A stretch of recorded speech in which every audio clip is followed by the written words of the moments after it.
और ये देखें, ये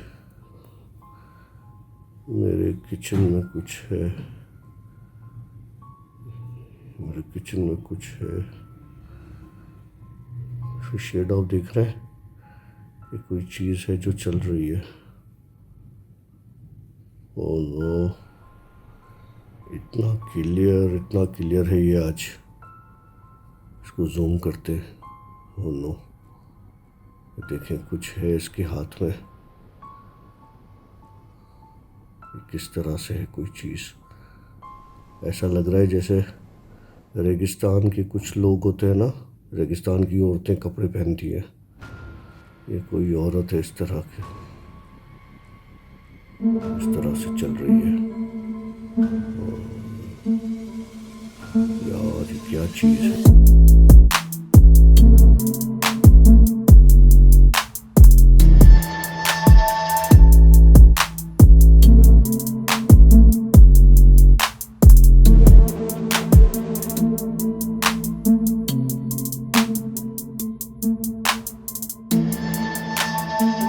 well friends, welcome to yet another the Bhoot show. The Bhoot show के एक और स्टोरी के साथ मैं हूं आशिर। हमारे साथ मौजूद हैं डॉक्टर काशिफ सर। अस्सलाम वालेकुम। वालेकुम अस्सलाम। कैसे मिजाज है सर? अल्हम्दुलिल्लाह सर।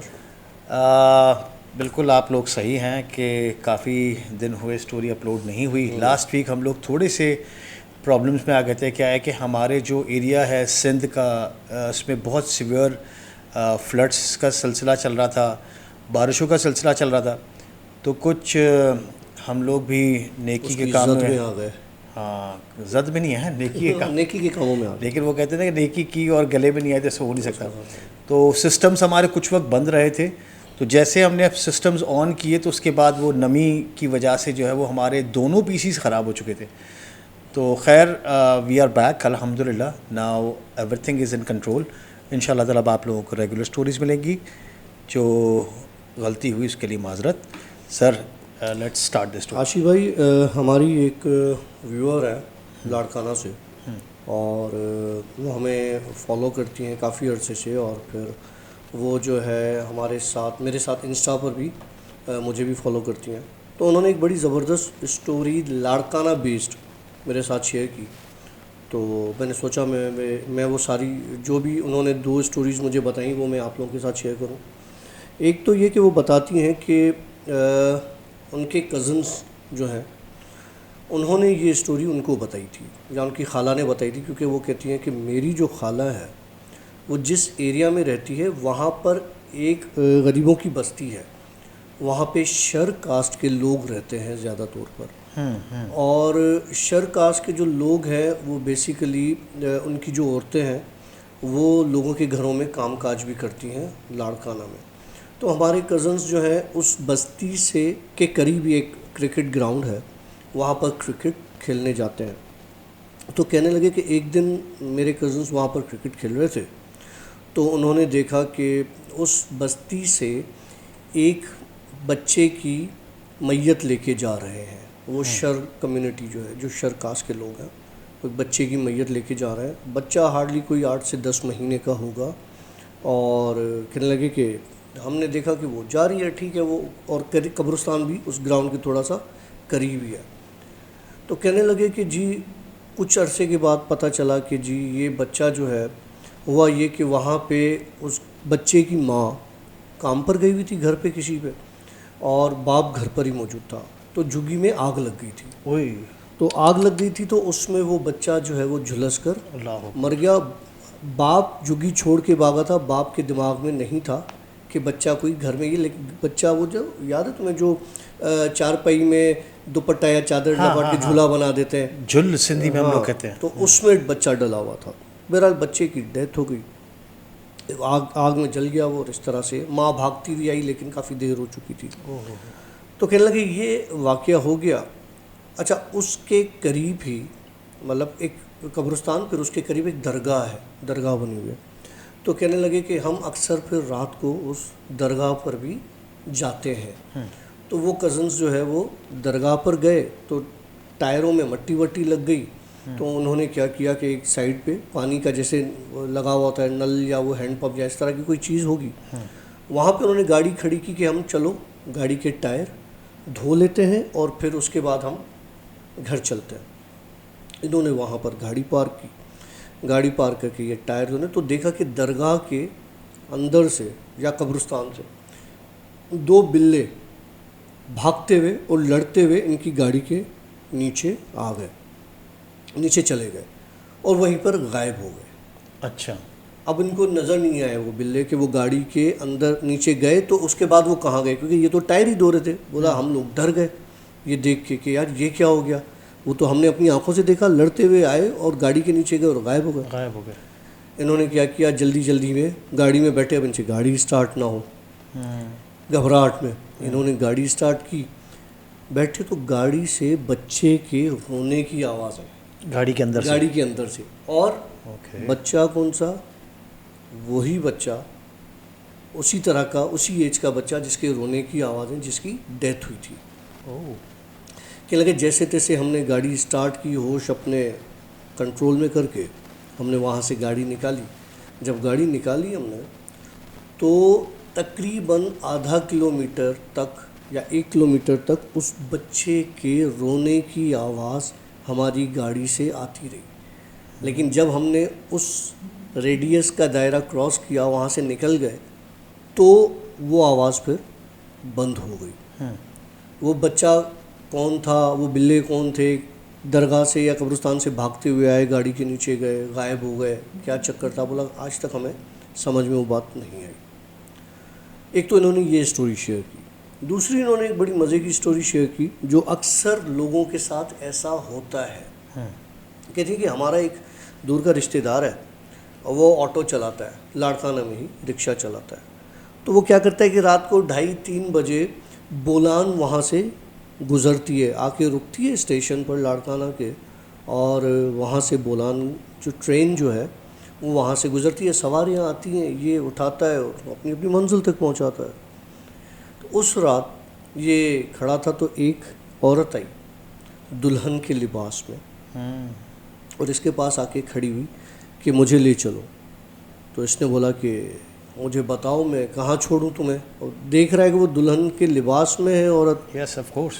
तो समझ गया कि ये किस्सा दूसरा है। उसने बोला मैं तुम्हें रास्ता बता देती हूँ, तुम सिर्फ मुझे लेके चलो। ये जनाब बैठ गई उनके साथ रिक्शा में। अब वो रिक्शा ड्राइवर ने रिक्शा स्टार्ट की और ऑटो स्टार्ट की और वो ले गया। कहते हैं कि वो जाके एक कब्रिस्तान के दरवाजे पर, जिस तरह कब्रिस्तान की एंट्रेंस होती है ना, वहाँ पे ऑटो रुकवाई, वहाँ पर उतरी वो औरत और उसको जो उसके पैसे बनते थे 100-200 जो भी बनते थे वो उसको दिए और वहाँ से वो फिर कब्रिस्तान के अंदर चली गई। ओके। कहता है कि वो औरत जो थी पूरी दुल्हन बनी हुई थी और उसका पूरा जिस्म जो था वो जेवरात से लदा हुआ था। इतने जेवर उसने पहने हुए थे। अब तुम खुद अंदाज़ा लगाओ, अकेली औरत रात को, दुल्हन और गोल्ड पूरा, कहीं भी कोई ऐसे नहीं निकलता, तो वो कोई और चीज़ ही थी जो ये दूसरा इन्होंने इसको फेस किया एक्टिविटी को। तो ये 2 इंसिडेंट हमारे उस व्यूअर ने हमारे साथ शेयर किए हैं। अच्छा, ये इन्होंने अपनी आईडी छुपाने के लिए कहा है? बिल्कुल। अच्छा, इनसे ज़रा गुजारिश है कि थोड़ा सा कन्फ्यूजन है एक स्टोरी में। एक तो उन्होंने बताया कि 8 से 10 साल का बच्चा वो जिसकी डेथ हो गई। बिल्कुल ठीक है। अब 8 से 10 साल का बच्चा, जहाँ तक मैं समझता हूँ कि वो झुल में झूल नहीं सकता है, क्योंकि झुल होती है छोटे बच्चे के लिए, तकरीबन 2.5-3 साल का बच्चा झुल में झूल सकता है। यहाँ पे मैं ये कहूँगा कि जो लोअर क्लास के लोग होते हैं, वर्ड यूज़ नहीं करना चाहिए, माल न्यूट्रिशन के शिकार होते हैं बेसिकली उनके बच्चे ना। बिल्कुल, जैसे आपने थर के बच्चे देखे माल न्यूट्रिशन के शिकार है, तो पॉसिबल है कि वो उस तरह का कोई, लेकिन 8-10 साल का फिर भी मुझे 9 महीने का, साल नहीं, मंथ्स का। अच्छा, 8 से 10 महीने, फिर ठीक है, ओके। अच्छा, दूसरी एक और चीज़ आपने जो बताई कि वो जो ट्रेन थी, ट्रेन का नाम बोलान था, बोलान एक्सप्रेस, वो जो वहाँ से गुजरती है, वो ट्रेन का नाम है। अच्छा, मैं समझा कि वो बुलान जो गाड़ी होती है सुजुकी वाली। अच्छा, चलें, ये तो 2 स्टोरीज थी। Thank you very much for sharing stories. वहाँ पर ये बताती हैं कि उस दरगाह से लोगों ने काफ़ी बार 2 जोड़े भी निकलते देखे हैं, दुल्हा दुल्हन के, वो भी अक्सर उस एरिया से गुज़रते हैं। और वहाँ का जो पीर है वो पीर शेर के नाम से मशहूर है दरगाह, और वो शेर की शक्ल में लोगों को भी वहाँ पे वो घूमता फिरता नज़र आया है। तो अब वो उसमें देखिए, एक तो जो दुल्हा दुल्हन या एक कपल जो निकलता है, वो मुझे ये पता है कि वो वहाँ का जो है वो दरगाह का कोई वली तो नहीं होगा, वो तो ऑब्वियस सी बात है, कोई जिन्नात ही होगा जो कपल में निकलता हो, लोगों को रात को नज़र आता हो। शेर जो है वो भी मुझे नहीं लगता कि वली होगा या कोई उससे जुड़ी हुई कोई चीज़ होगी, वो भी कोई जिन्नात ही होगी जो रूप बदल के वहाँ पर निकलती है और वहाँ से आती जाती है। दो चीज़ें हैं अलग अलग। लेकिन मेरा एक सवाल है, वो ये है कि अगर ये जो जिन्नात हैं ये मतलब बड़ी स्पीड में ट्रैवल कर सकते हैं, हाँ, तो फिर ये दिखावा क्यों करते हैं? मतलब किसी टैक्सी में चढ़ जाना या किसी के सामने आ जाना। आशी, इनका शुरू से एक काम रहा है कि ये लोगों को डराएं ताकि लोग इनसे डरें एंड यस, और ये डोमिनेंट रहे। हाँ, और डर से एक चीज़ याद आई जो अभी आपने कल रात जो किस्सा हुआ है, वो हो वो तो बड़ा ख़तरनाक किस्सा था। अच्छा, कल रात का किस्सा आप लोग सुन के बड़े हैरान हो जाओगे। और उस बंदे ने, तुम्हें मैंने सारी ऑडियो सुनाई और सारी चीज़ें, मैं परेशान, मैं दंग रह गया यार। वो बंदा जो है वो, मैं ये कहूँ कि जी हैदराबाद में है, वो कराची में है, वो मेरे घर के पास है, या वो पाकिस्तान में, वो बंदा इंडिया से है। उसने अपने स्टोरी में इंस्टा की एक चीज़ शेयर की है, जो मुझे इंस्टा पर फॉलो करते हैं, मैंने उसी की स्टोरी जो है वो अपने इंस्टा पर शेयर की थी। ये बड़ा मज़े का वाक़या हुआ रात हुआ ये कि मैं खाने के लिए मैकडॉनल्ड्स बैठा हुआ था, तो मुझे ना इंस्टा पर मैसेजेस आना स्टार्ट हो गए जी के अपना इट्स अर्जेंट काशिफ भाई, it's urgent, help me, it's urgent. मैंने कहा क्या हो गया, खैर।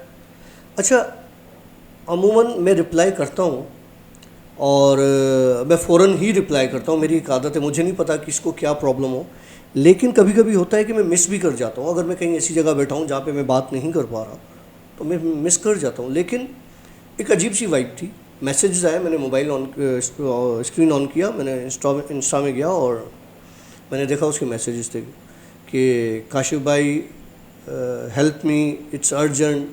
मैंने उसको बोला जी भाई। उसने एक तस्वीर भेजी कि आपको इस तस्वीर में कुछ नज़र आ रहा है। अच्छा, जो मैंने देखा वो मुझे पता है मैंने क्या देखा। मैंने उसको कहा कि हाँ बताओ क्या हुआ। कि लगा ये मुझे जाने नहीं दे रहा रास्ते से। एक बंदा है और उसकी बहुत बड़ी दुम है और है इंसान, और वो बहुत इंसानों की तरह का, और बहुत ज़ोर से कहे मार रहा है, मुझे देख के हंस रहा है। तो और मुझे कह रहा है कि मैं नहीं जाने दूंगा यहाँ से। तो कहने लगा कि काशिफ भाई मैं बहुत डरा हूँ, मेरी मदद करो खुदा के वास्ते, और मैं यहाँ से हिल नहीं पा रहा, और मेरे सामने खड़ा हुआ है। मैंने कहा अच्छा, तो एक काम करो कि उसे कहो, मैं आप लोगों के साथ शायद ऑडियो उस बंदे से बात करके आपके साथ ऑडियो भी शेयर कर लूँगा। तो उस बंदे से मैंने कहा कि यार ठीक है, उसे कहो कि भाई जो भी हो, मैंने अपना नाम लिया, काशिफ ये कह रहा है कि तंग नहीं करो, और अगर कोई मसला है तो काशिफ से बात करो, मुझसे बात करो। उसने उस बंदे को वैसे ही कहा कि जी यार, ना मैं आपको तंग कर रहा हूँ, ना मुझे आप तंग करो, मैं अपने रास्ते जा रहा हूँ, आप अपने रास्ते, अगर कोई मसला है तो काशिफ से बात कर लो और मुझे जाने दो। उसके बाद वो कहता है कि उसकी लाफ्टर थोड़ी कम हुई, लेकिन वो हिला नहीं, वो अपनी जगह खड़ा था, मुझे जाने नहीं दिया उसने। फिर इसने कहा कि नहीं काशिफ भाई, मैं रुका हुआ हूँ, मैं नहीं जा रहा, मैं रुका हुआ हूँ, ये मुझे नहीं जाने दे रहा, ये मुझे मार देगा। उसके बाद मैंने उसे दुआएं भेजी रिकॉर्ड करके, वॉइस नोट में मैंने उसे कुछ दुआएं पढ़ के और वो भेजी। मैंने कहा इसको चलाओ। उसने वो दुआएं चलाईं तो कहने लगा काशिफ भाई, लाफ्टर उसका बंद हो गया है, हंसी उसकी बिल्कुल बंद हो गई है, यही था, इसके साथ इसके 1-2 मिनट तक मैसेजेस आना बंद हो गए। मुझे लगा कि सब सेट हो गया। कहने लगा, अगला जो उसका मैसेज आया वो एक गाड़ी थी, जिस गाड़ी में ये जा रहा है। उस गाड़ी में इसने वीडियो रिकॉर्ड किया और उसने कहा कि काशी भाई, एक गाड़ी आके रुकी, मैं उसमें बैठा हुआ हूँ, इस गाड़ी को जो ड्राइव कर रहा है वो बिल्कुल एक शेडो है, बिल्कुल एक काली चीज़ है, इंसान नहीं है, बिल्कुल काला, जैसे कोई साया होता है। वो गाड़ी कहाँ से आई है मुझे नहीं पता, वो मुझे वो रास्ता क्रॉस करवा रहा है। मैंने कहा अच्छा चलो सही है। अच्छा, उसने मुझे वो वीडियो भेजी गाड़ी की जो ये जा रहा है। कहने लगा काशी भाई ऑडियो रिकॉर्ड नहीं हो रहा और वीडियो भी पूरी तरीके से रिकॉर्ड नहीं हो पा रहा। खैर वो जब घर पहुंचा आपने, मुझे कहने लगा काशी भाई आपने मेरी आज जान बचाई है। मैंने कहा अच्छा भाई, मैंने कैसे बचाई है?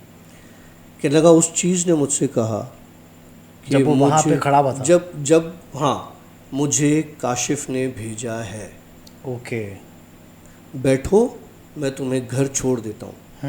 ये घर पहुँचने के बाद उसने मुझे बात बताई कि मुझे काशिफ ने भेजा है और मैं तुम्हें घर छोड़ देता हूँ। बोला काशिफ भाई, उसने मुझे घर के दरवाजे पर उतारा है, मैंने गाड़ी से उतरा हूँ, पलट के देखा है गाड़ी भी गायब, वो गाड़ी चलाने वाला भी गायब। उसके बाद जो उसके इमोशनल मैसेजेस थे ना कि काशी भाई यार मैं इन चीज़ों पे यकीन नहीं करता था, मैं भूत पर, जिन्नात पर, इनमें से किसी चीज़ पर यकीन नहीं करता था, लेकिन मैं अब यकीन कर रहा हूँ और आप पर मेरा ईमान उतना पुख्ता हो गया है कि मैं अगर मतलब वो तौबा नौज़ुबिल्लाह मुझे कहना नहीं चाहिए, लेकिन उसने कहा कि मेरे लिए आप इस वक्त खुदा का दर्जा रखते हो जिसने मुझे मौत से बचाया है। तौबा नौज़ुबिल्लाह, मैं गंदा इंसान हूँ। और मैंने कहा नहीं भाई, करने वाली ज़ात अल्लाह की है। सारे मैसेजेस मैंने जो भी किया अल्लाह ने किया, जो मैंने दुआ भेजी वो अल्लाह की तरफ से दुआ थी। अच्छा, वैसे ग़ालिबन देखो, as a normal human being मैं भी ये समझता हूँ कि हाउ इज़ इट पॉसिबल, हो ही नहीं सकता, हाँ, इम्पॉसिबल है। आप यहाँ बैठे हो और ये बंदा इंडिया में है, लेकिन मैं यहाँ हैदराबाद में बैठकर, पाकिस्तान में बैठकर मैं वो इंडिया के मैसेजेस रीड कर रहा हूँ, वो स्टोरीज देख रहा हूँ। तो मतलब ये मेरे साथ खड़ा हुआ है, तो दिस इज़ समथिंग डिफरेंट। मतलब मेरे लिए भी एक शॉकिंग चीज़ थी। जो लोग कहते हैं ना कि ये सारी फेक चीज़ें हैं, झूठी हैं, जिसके साथ नहीं हो, अल्लाह करे आप लोगों के साथ नहीं हो, लेकिन जिसके साथ गुजर रही होती है बड़ी वो चीज़ों को उन पर आंखें बंद करके ट्रस्ट मैंने उससे ये कहा, मैंने कहा यार मेरे बजाय अल्लाह का शुक्र अदा करो जिसने तुम्हारी जान बचाई है। अच्छा, एक और चीज़ बताता हूँ मज़े की आशी, याद है आपको एक तांत्रिक ने, हाँ यस आई रिमेंबर, इंडिया से कुछ चीज़ें भेजी थी, यस, जिसमें आपकी तबीयत भी ख़राब हुई, जिसमें मेरी तबीयत भी ख़राब हुई थी। और उस तांत्रिक ने वो चीज़ें भेजी इसलिए थी कि वो चेक करना चाह रहा था कि ये बंदा जो यूट्यूब पर बैठकर बातें कर रहा है ये कितने हद तक सही है। और उसने एक लंबा चौड़ा हमें वॉइस नोट भेजा था, वो हमने चलाई थी आशी डेली व्लॉग्स पर, कि उसके बाद उसने माफ़िया तलाफ़ियाँ मांगी है और वो चीज़ें मार खा के आई हैं कि खुदा के वास्ते हमें आइंदा वहाँ नहीं भेजना, हम पता नहीं किस तरीके से अपनी जान वहाँ से बचा के आएंगे। तो मेरे भाई चीज़ें हैं और इस तरह की एक्टिविटीज़ होती हैं। अब देखें एक और चीज़, अब इसको अगेन आप नेगेटिव वे में मत लेके जाइएगा प्लीज़, क्योंकि ये बात हम ऐसे कर रहे हैं कि यहाँ पर हिंदू मुसलमान का किस्सा नहीं चल रहा है। यहाँ किस्सा ये चल रहा है कि नेकी कर तो अल्लाह ताला आपकी कुदरती हेल्प करता है। तो मैंने इस बंदे को देखा है, मतलब मैं इसके साथ काफ़ी सालों से हूँ, मतलब हम लोग 95-96 से हम लोग साथ हैं, मतलब 92 से बहुत गहरी दोस्ती के साथ, पहले भी थे हम लोग साथ, लेकिन बहुत गहरी दोस्ती के साथ। तो मैं इस बंदे को जानता हूँ, ये जो अंदर से वो बाहर से। मैं भी इसकी बातों पे पहले बचपन में हम लोग एतबार नहीं करते थे, हम कहते थे अबे यार छोड़, ड्रामा छोड़ यार, छोड़ यार छोड़, लेकिन अब बिलीव होने लगा है क्योंकि मेरे साथ भी कुछ चीज़ें हुई। और ये जो तांत्रिक वाला किस्से जिसमें मैं बात कर रहा हूँ, ऐसे नहीं है कि तांत्रिक वीक है और जो है इस्लाम स्ट्रांग है इसलिए तांत्रिक को मात मिल गई, ऐसे नहीं था। नहीं, ऐसे था कि वो चीज़ एक होता है ना कि एक दो रेसलर्स की आपस में फाइट हो रही है, अब वो भले क्रिश्चियन हो, हिंदू हो, मुसलमान हो, लेकिन जो रेसलर स्ट्रांग होगा ऑफ कोर्स वही विन करेगा। तो खैर ये एक हम कहीं और हाँ, चले गए। लेकिन ये है कि वो उसमें मुझे पता नहीं था, उसमें उस तांत्रिक की चीज़ों पर किसने हमला किया, कैसे हमला किया, मैं इस पर कमेंट नहीं करूँगा और नहीं करना चाहता हूँ। अच्छा, मैं एक और मशवरा एक और चीज़ कहना चाहता हूँ। देखें, मैं एक नॉर्मल इंसान की लाइफ गुजार रहा हूँ और मैं एक नॉर्मल इंसान हूँ, लेकिन जो मुझे आशी याद रखना, मर्द हो या औरत हो, नेगेटिव होकर अप्रोच करता है, मुझे उसका पता चल जाता है। मैं उससे किनारा कर देता हूँ, पहले उसकी इस्लाह करता हूँ, अगर वो उस इस्लाह में नहीं आता तो मैं उसे किनारा कर देता हूँ। तो मेहरबानी करके मैं अपने रिलीजन को लेके, मैं अपने अल्लाह पाक को लेके और मैं अपने नबी करीम सल्लल्लाहु अलैहि वसल्लम को लेके, मैं नहीं, जितने भी मुसलमान हैं वो बहुत सेंसिटिव है इस मामले में, और अल्हम्दुलिल्लाह मैं बहुत सेंसिटिव हूँ इन दो चीज़ों में, इन दो मामलात में।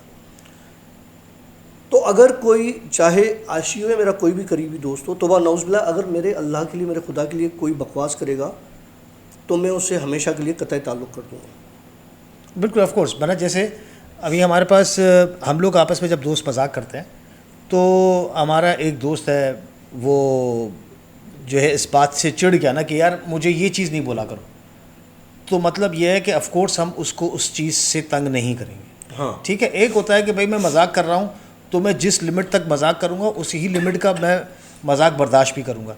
खैर ये हम एक अलग कॉन्सेप्ट पे जा रहे हैं। सर अपनी स्टोरी पर आएंगे जब? ना मज़े का किस्सा। हाँ, इंस्टा पर एक स्टोरी मैंने शेयर की थी। मेरे किचन में लोगों ने कहा कि काशिफ भाई ज़रा ये बताइएगा अपने स्टोरीज़ में। तो एक रात को, ज़्यादा टाइम भी नहीं हुआ था आशिफ, कोई 12 बज रहे होंगे, 11:30 पौने 12 के बाद का टाइम था, और मैं अपने बेडरूम से निकला। अच्छी खासी मैं सीरीज़ देख रहा था कोई, और मैं अपने बेडरूम से निकला तो अमूमन मेरे पूरे घर की लाइट्स वाइट्स में ऑफ़ कर देता हूँ, सिर्फ एक लाइट जलती है, या किचन की जला देता हूँ या लाउंज की जला देता हूँ। तो किचन की लाइट जली हुई थी और मैं फिर आके लाउंज में लेट गया। अच्छा, वहाँ से ना फ्रिज है मेरा ब्लैक कलर का, तो जो किचन से लाइट आती है ना उसका रिफ्लेक्शन पड़ता है फ्रिज पर, और फ्रिज मुझे किचन के सारे हालात बता रहा होता है, सब कुछ बता रहा होता है। तो मैं लाउंज में सोफ़ा पर लेट गया, कोई पोइट्री शोइट्री कोई, मतलब मेरा ये सीन होता है कि बैठे बैठे कुछ कोई चीज़ दिमाग में आ गई ना, मैं वो जगह छोड़ के दूसरी जगह लगा के ऑडियो या वीडियो रिकॉर्ड कर लेता हूँ कि जो मुझे बोलना होता है मैं उसको बोलना शुरू कर देता हूँ। तो मैं लेटा, मेरे दिमाग में कोई पोइट्री आ रही थी, तो मैंने कैमरा ऑन किया तो क्या हुआ कि जी वो बैक कैमरा ऑन हुआ तो बैक कैमरा गया सीधा फ्रिज पर। जब फ्रिज पर गया तो मैंने देखा कि एक मोहतरमा हाथ में बाला समझता है कि एक लाइक कुल्हाड़ी नहीं, वो एक ब्लेड होता है ना जिसे घास काटते हैं, ऐसे आर्क की तरह का सेमी सर्कल, समझ गया, हाँ, और साथ में डंडा, माना हुक की तरह जो, हाँ हुक की तरह। तो वो हाथ में उसके, और वो किचन में यूं मूव हो रही है। अच्छा, यूं कैसे मूव हो रही है कि जब वो यूं जा रही है तो चेहरा और पाँव उसके उस तरफ है, और वहाँ से वो टर्न नहीं हो रही, वैसे ही आ रही है, तो उसकी बॉडी उस तरफ है, सिर्फ चेहरा और पाँव मुड़े हुए इस तरफ, यूं और यूं। मुझे बड़ी हैरत हुई, मैंने उसको वहाँ पे रिकॉर्डिंग पे दबा दिया और मैंने वहाँ पे उसको रिकॉर्ड करना शुरू कर दिया। अंधेरा था, फ्रिज पर से उसका ग्रेइश टाइप का शेड आ रहा था, लेकिन उसने जो कपड़े पहने हुए थे वो, तुमने देखी है थरी औरतें जिनको छोटे छोटे डॉट्स के टैटूज़ बने हुए होते हैं और बड़ी बड़ी चूड़ियाँ हाथी के दांतों की बाजुओं तक पहनते हैं और रंग लाल कपड़े और इस तरह के कपड़े, इनमें कपड़ों में, और वो वहाँ पे इस तरह से चल रही है। मैंने वीडियो रिकॉर्ड कर दी उसकी। अच्छा, वीडियो रिकॉर्ड करके मैंने उसको जितनी करनी थी मैंने कर दी, क्योंकि उसके बाद मेरा काम शुरू होना था। अब मैं सब कुछ नहीं दिखा सकता, सब कुछ नहीं बता सकता। मैंने उस कैमरा को ऑफ़ किया और मैं खामोशी से उठा और जाके किचन के दरवाजे के पास खड़ा हो गया। आशी, वो औरत इतनी ख़तरनाक थी, इतनी ख़तरनाक थी। उसके एक हाथ में वो बाला था, दूसरे हाथ में उसके खरगोश था काले रंग का, ओके। जिसके गर्दन से कंटिन्यू ब्लड फ्लोर पर गिर रहा था। तो मुझे देख के ना वो खड़ी हो गई। अब मेरी हिम्मत नहीं हो रही, जो हकीकत है, जो सच बात है, मेरी हिम्मत नहीं हो रही मैं उससे पूछूं कौन हो, लेकिन मैंने हिम्मत करके सिर्फ उससे पूछा कि कौन, क्योंकि उसके हाथ में जो चीज़ थी उसको सिर्फ घुमाने की देर थी उसके ना। पहले उसका सर ऐसे था, बाल उसके यूं नीचे आए हुए, हाथ में बाला, एक हाथ में खरगोश, ठीक है। उसने लिटरली जब गर्दन घुमाई तो उसके चेहरे पे कुछ नहीं था, ना आंखें, ना नाक, ना होंठ, प्लेन था, बिल्कुल डार्क। पहले मुझे लगा कि अंधेरा है, लेकिन किचन की रोशनी चल रही थी और बाल उसके चेहरे पर आए हुए हैं, लेकिन कुछ नहीं था। एक आवाज़ आई मुझे अजीब अजीब गरीब, कि तेरा सदका देने आई हूँ। ओह, ये सुन के ना, ये देख मेरी हालत, गूज बम्स, तेरा सदका देने आई हूँ। उसका ये कहना था, मुझे पसीने आए, एक चक्कर जिस तरह से आते हैं, चक्कर आए और मैं नीचे गिर गया। गिरा नहीं, बैठ गया ऐसे ना, सपोर्ट लेके बैठा। उसने वो खरगोश मेरे ऊपर लाई, खरगोश का ब्लड मेरे ऊपर कुछ गिरा। जब खरगोश का ब्लड मेरे ऊपर गिरा आशी, उसके बाद वो औरत तो गायब हो गई, सब कुछ गायब हो गया। वो ब्लड ऐसा था, एक खरगोश में कितना ब्लड हो सकता है, मैं पूरा लाल था उस वक्त, पूरा लाल। अब मुझे ये समझ में नहीं आया कि मैं नहाने जाऊं या नहीं नहाने जाऊं। एक सदके वाला, खैर मैंने अल्लाह का नाम लिया, मैंने नहाना शुरू कर दिया। नहा वहा के मैं आया और आके सुकून से बेड पर एसी ऑन किया, सोला पे रख के और मैं लेट गया।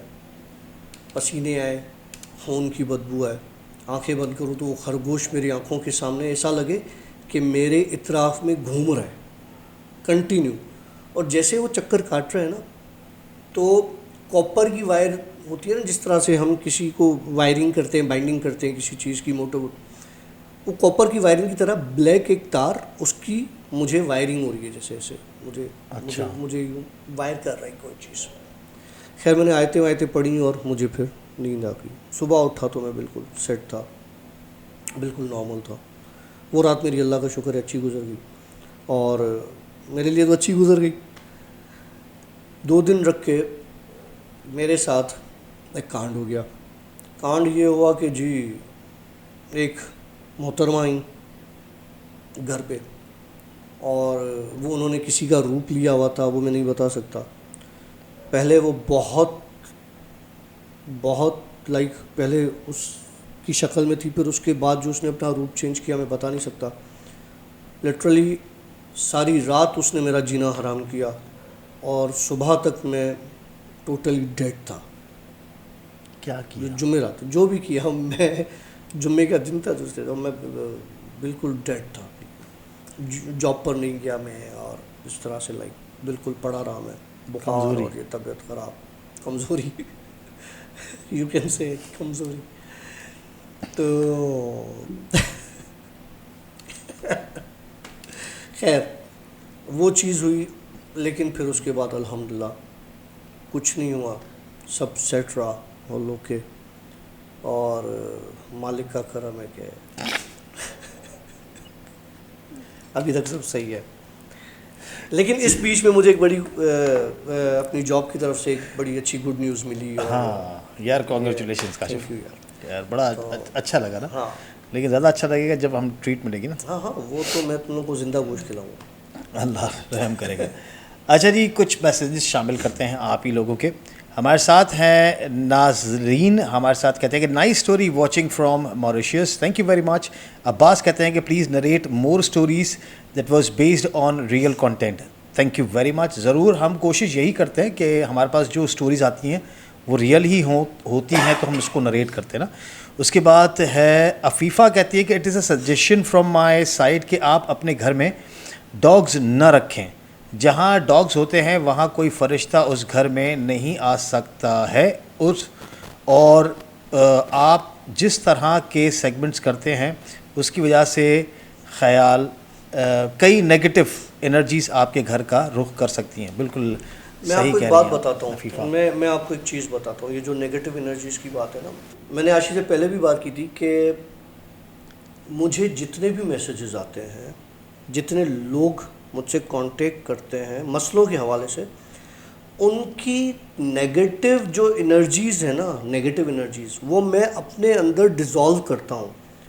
मेरे अंदर कितनी स्ट्रेंथ होगी, मेरे अंदर कितनी नेगेटिव एनर्जीज आके पॉजिटिव होती होंगी कि मैं, अगर ये कोई आम बंदे के पास इतनी नेगेटिव चीज़ें आएँ, इतनी नेगेटिव बातें आएँ, तो मेरे ख्याल से वो सुसाइड कर ले। मेरे अंदर, आशी को मैंने पहले भी ये बात बार बार कहता हूँ कि आशी, नेगेटिव लोग होते हैं, लेकिन आपके पास कोई नेगेटिव एनर्जीज आती है ना लोगों की तरफ से, जो परेशान हाल होते हैं, जिनके ऊपर जादू किया होता है, जिनके ऊपर और चीज़ें होती हैं, वो मेरे अंदर डिज़ोल्व होती हैं। और मेरे अंदर से डिज़ोल्व होकर वो कहाँ जाती है मुझे नहीं पता, लेकिन आशी जानता है कि मैं लाइफ में कितना पॉजिटिव बंदा हूँ। मैंने कभी भी किसी भी चीज़ को लाइफ में लेके रिग्रेट नहीं किया, चाहे वो मेरे घर का मैटर हो, चाहे मेरे फैमिली मैटर हो, चाहे मेरे दोस्तों का हो, जॉब का, कभी भी नहीं। बिल्कुल सही फरमा रहे हैं। अच्छा जी, उसके बाद सबा अंसारी हमारे साथ कहते हैं please make a collab with doctor Solanki, I watch his channel and then found yours. Doctor Kashif, you are the best story narrator and story teller I have ever seen, thank you very much Saba Ansari.